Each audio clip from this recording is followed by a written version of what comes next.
Assalamualaikum warahmatullahi wabarakatuh. Selamat pagi teman-teman semuanya. Pertama-tama kami ucapkan terima kasih banyak yang sudah naruh pertanyaan di question box di story Instagram Bea Cukai Balikpapan. Nah, ini dia saatnya kita akan menjawab pertanyaan-pertanyaan tersebut. Semoga bisa menjawab. Yuk kita simak jawabannya. Oke, untuk pertanyaan pertama, kalau beli HP Inter di Indo, terus daftar Bea Cukai bisa nggak, Min? Oke, baik. Untuk HP Inter yang dibeli di Indonesia berarti belinya di dalam negeri ya, teman-teman.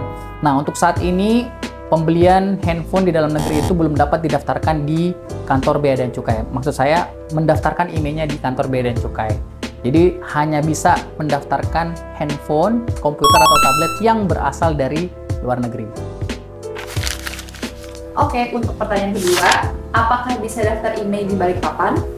Ya, tentu saja teman-teman bisa juga daftar IMEI di Balikpapan dengan cara mengunjungi kantor pelayanan Bea dan Cukai Balikpapan di Jalan Yosudarso nomor 9, depan Pelabuhan Semayang Balikpapan. Ataupun teman-teman juga bisa mendaftarkan IMEI-nya di Bandara Internasional Sepinggan Balikpapan, tepatnya di Terminal Kedatangan Internasional. Untuk pertanyaan ketiga, izin bertanya, untuk proses buka blokir IMEI HP, syaratnya apa dan apakah ada biayanya? Oke, baik teman-teman, di kami sebenarnya tidak familiar dengan istilah buka blokir ya sebenarnya. Kalau di kami aturannya disebutkan mendaftarkan atau meregistrasikan IMEI dari handphone, komputer atau tablet yang berasal dari luar negeri. Kemudian apa syarat-syaratnya? Untuk HKT atau handphone yang berasal dari luar negeri dibawa secara mandiri atau dibawa dengan menggunakan impor barang bawaan penumpang, teman-teman wajib membawa dua dokumen ya. Yang pertama adalah paspor asli, yang kedua adalah tiket atau boarding pass saat teman-teman datang dari luar negeri dan tiba di Indonesia. Nah, kemudian opsional teman-teman bisa membawa NPWP dan invoice pembelian atas handphone tersebut. Kemudian berapa budgetnya untuk pendaftaran? Untuk pendaftaran IMEI di Bea Cukai itu tidak dikenakan biaya teman-teman, alias gratis. Nah, yang dikenakan adalah bea masuk dan pajak dalam rangka impor atas importasi handphone tersebut. Untuk pertanyaan keempat, tata cara ngurus IMEI dong, Min. Oke, tata cara pendaftaran IMEI ya. Nah, untuk barang bawaan penumpang, teman-teman sebelum sampai di Indonesia ya, teman-teman bisa terlebih dahulu mengisi formulir registrasi IMEI yang sudah disediakan di website kami secara elektronik. Ataupun teman-teman nanti pada saat sudah sampai di Indonesia, teman-teman akan mengisi namanya Electronic Customs Declaration. Itu juga teman-teman bisa gunakan untuk melakukan pengisian formulir registrasi IMEI. Dalam formulir registrasi IMEI ini, teman-teman akan diminta untuk mengisi identitas diri, kemudian identitas penerbangan, kemudian spesifikasi dari handphone yang akan didaftarkan IMEI-nya. Yang kemudian setelah teman-teman submit si formulir ini, nanti di akhir dari pengisian, teman-teman akan mendapatkan QR Code. Nah, QR Code ini yang teman-teman simpan, kemudian pada saat teman-teman keluar dari proses pemeriksaan Bea dan Cukai, sebelum keluar nih teman-teman ke counter registrasi IMEI dulu.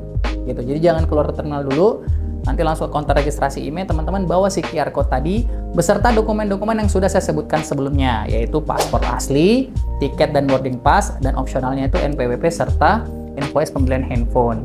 Kemudian serahkan dokumennya beserta dengan handphone yang akan didaftarkan IMEI-nya. Nah, fungsinya apa? Karena petugas Bea dan Cukai akan melakukan pemeriksaan fisik terhadap handphone tersebut, memastikan bahwa handphone tersebut benar sesuai dengan apa yang telah diberitahukan sebelumnya. Nah, setelah itu, teman-teman kemudian akan ditetapkan atas handphonenya tersebut akan ditetapkan besaran pajaknya, di mana nanti teman-teman akan mendapatkan surat billing ya, billing atau tagihan pajak. Nah, untuk melanjutkan proses registrasi IMEI ini, teman-teman wajib menyelesaikan billing tersebut terlebih dahulu, kemudian nanti proses registrasi IMEI akan berlangsung atau berlanjut. Gitu. Nah, paling lama 2 kali 24 jam IMEI akan aktif setelah teman-teman membayarkan billing pajak tersebut. Nah, itu tata caranya teman-teman. Oke, untuk pertanyaan kelima, kalau daftar IMEI di Bandara Balikpapan, biasanya tempatnya di mana ya? Ya, daftar IMEI di Balikpapan itu bisa dilakukan di Terminal Kedatangan Internasional Bandara Sepinggan Balikpapan. Nah, ini dikhususkan untuk teman-teman yang memang baru saja tiba di bandara. Terus gimana kalau misalnya buru-buru atau lupa daftar IMEI di bandara? Berarti di luar bandara gimana? Ada nggak? Ada. Teman-teman bisa langsung ke kantor pelayanan Bea dan Cukai Balikpapan yang sudah disebutkan tadi, alamatnya di Jalan Yos Sudarso nomor 9, Balikpapan, di depan Pelabuhan Semayang, Balikpapan. Pertanyaan ke-6, Min, apakah IMEI yang terblokir bisa dikembalikan permanen untuk iPhone 11 dan budgetnya berapa ya, Min? Ya, ini saya harus pastikan dulu pertanyaannya ya teman-teman. Apakah si iPhone 11 ini itu berasal dari luar negeri atau belinya di dalam negeri?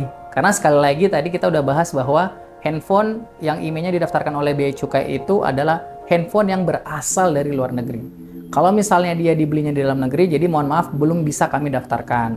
Tetapi kalau misalnya dia berasal dari luar negeri, nah nanti akan melakukan pendaftarannya sesuai tata cara yang sudah kita mention sebelumnya.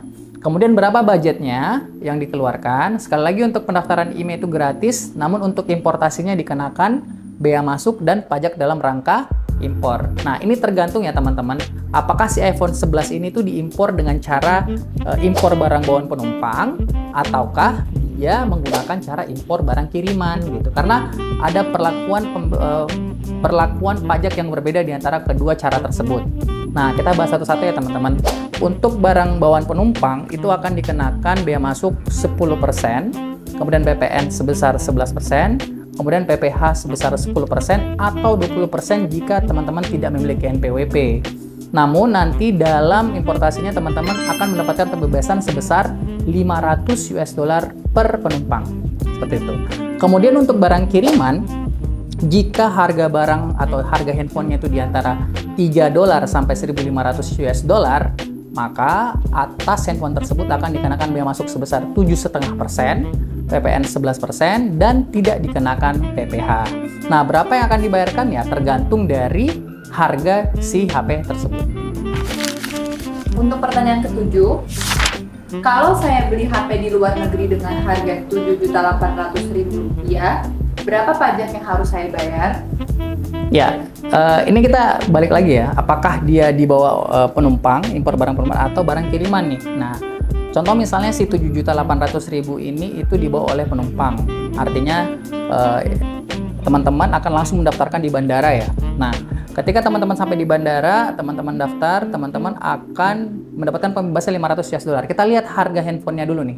Harganya kan Rp7.800.000 ya. Itu sekitar $480 ya, sekitar seperti itu. Jadi karena harganya itu masih di bawah nilai pembebasan yakni $500, maka teman-teman tidak dikenakan bea masuk dan juga tidak dikenakan pajak dalam rangka impor. Artinya tidak melakukan pembayaran apapun atau tidak melakukan pembayaran pajak gitu. Nah, berbeda dengan tadi kalau misalnya dikirim karena tidak ada de minimis 500, maka nanti atas Rp7.800.000 itu akan dikenakan 7,5% bea masuk dan 11% PPN. Seperti itu teman-teman. Ya, jadi untuk kasus yang Rp7.800.000 lagi ya yang tadi, kalau misalnya dia keluar dari bandara, misalnya dia lupa nih untuk daftar ya, teman-teman lupa daftar, artinya teman-teman harus mendaftarkannya di kantor bea cukai terdekat. Nah, konsekuensinya adalah teman-teman tidak akan mendapatkan pembebasan $500 tadi. Artinya apa? Teman-teman harus membayar pajak. Nah, berapa besaran pajak yang dibayarkan di kantor bea cukai? Yaitu tadi 10% untuk bea masuk, PPN-nya 11%, dan PPh 10% atau 20% jika tidak memiliki NPWP. Kalau kita hitung-hitung, kalau dengan harga Rp7.800.000, mungkin teman-teman akan bersiapkan untuk membayar pajak sebesar Rp2.500.000. Nah, sedangkan untuk barang kiriman tadi teman-teman, kalau dia di harga Rp7.800.000 untuk barang kiriman, 7,5% bea masuk dan 11% PPN itu berarti sekitar Rp1.500.000-an untuk pembayaran bea masuk dan PDRI-nya. Seperti itu. Untuk pertanyaan ke-8, apa persyaratan untuk menjadi karyawan bea cukai dan kapan buka pendaftarannya? Oke.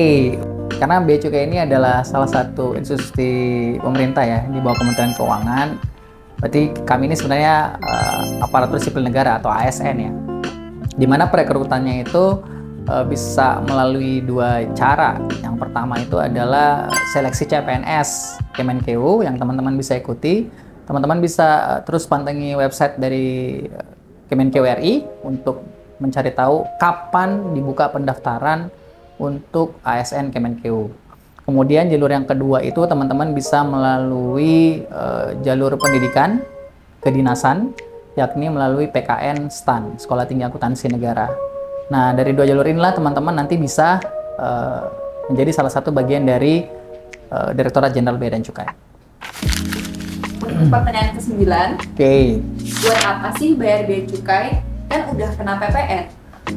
Wah, ini pertanyaannya umum banget ya teman-teman ya. Jadi PPN dan bea dan cukai itu tiga hal yang berbeda nih. Jadi kita ngomongnya berarti konteksnya barang impor aja kali ya, gitu. Jadi kita nggak usah terlalu bahas cukainya gitu. Nah, pertama untuk PPN sendiri teman-teman udah pada tahu ya, PPN ini adalah pajak pertambahan nilai ya, di mana sebuah teks atau pajak dikenakan dalam sebuah proses jual beli, gitu, di mana terdapat pertambahan nilai, kemudian pemerintah mengenakan pajak atas transaksi tersebut. Nah, bedanya dengan bea masuk itu sebenarnya peruntukannya adalah untuk memberikan pencegahan gitu, pencegahan terhadap konsumtif yang berlebih akan barang-barang impor. Dengan logika seperti ini, ketika teman-teman beli handphone dengan harga 5 juta, jangan handphone deh, baju lah ya, yang kita produksi sejenis di Indonesia ya, mungkin di sana harganya 100.000, di sini harganya 100.000, teman-teman pilih mana? Kebanyakan orang Indonesia akan memilih untuk membelanjakan di luar negeri, gitu, apalagi dengan harga yang sama, gitu ya. Nah, disinilah fungsi dari bea masuk tadi teman-teman. Bea masuk akan menaikkan harga si baju tersebut, sehingga apa? Sehingga masyarakat Indonesia itu akan dikendalikan sifat konsumtifnya terhadap barang-barang dari luar negeri. Nah, itu fungsi pengendalian dari bea masuk itu sendiri. Nah, makanya kenapa udah dikenain PPN, dikenain bea masuk lagi, biar teman-teman apa? Mencintai produk-produk di Indonesia itu. Ya, kemudian yang kedua adalah sebagai tambahan dari penerimaan negara, dimana kita ketahui bahwa negara kita ini masih menggunakan instrumen pajak sebagai alat untuk mensejahterakan rakyatnya gitu. Jadi untuk membangun jalan dan segala macam itu masih berasal dari pajak. Nah, salah satu kontribusi ke penerimaan negara itu adalah bea masuk itu sendiri. Jadi seperti itu teman-teman jawaban saya. Oke, untuk pertanyaan terakhir, Min, apakah benar ada pegawai bea cukai atas nama Dery Suherman yang bersangkutan meminta transfer untuk pembayaran pajak? Nah, ini nih. Jadi teman-teman di kantor Bea dan Cukai Balikpapan tidak ada pegawai atas nama siapa tadi? Dery Suherman. Dery Suherman ya, nggak ada. Jadi apalagi minta transfer nih. Nah, ini hati-hati teman-teman. Ini salah satu modus atau ciri-ciri penipuan mengatasnamakan bea dan cukai. Nah, teman-teman wajib mengenali ciri-ciri penipuan mengatasnamakan bea cukai. Yang pertama itu adalah mereka biasanya akan menggunakan nomor pribadi untuk menghubungi para korbannya.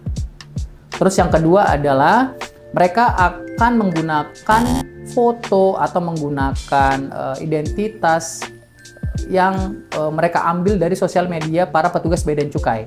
Kemudian menyebut dirinya sebagai petugas bea dan cukai itu sendiri. Gitu.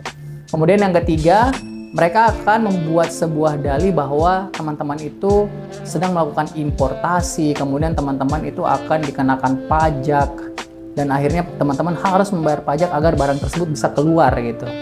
Nah, teman-teman akan diserahkan sebuah nomor rekening pribadi untuk ditransfer sejumlah nominal ke rekening tersebut sebagai pembayaran pajak. Dan yang terakhir, teman-teman biasanya akan diancam, gitu ya, diancam oleh si pelaku. Kalau misalnya tidak bayar pajak, teman-teman bisa diadukan ke kepolisian atau ke aparat hukum lainnya, seperti itu. Nah, ini sangat sering terjadi modus seperti ini, teman-teman. Jika teman-teman menemukan modus seperti ini, teman-teman bisa langsung memastikan apakah ini penipuan dengan menghubungi kantor bea dan cukai terdekat. Terima kasih teman-teman sudah mengikuti segmen Q&A YouTube Bea Cukai Balikpapan. Semoga jawaban-jawaban yang kami berikan di segmen kali ini bisa membawa manfaat untuk teman-teman semuanya. Jangan lupa untuk selalu mengikuti media sosial Bea dan Cukai Balikpapan, Instagram, Facebook, TikTok, Twitter, ataupun website untuk mengetahui lebih banyak terkait bea dan cukai. Sampai jumpa kembali di segmen Q&A berikutnya. Bye-bye.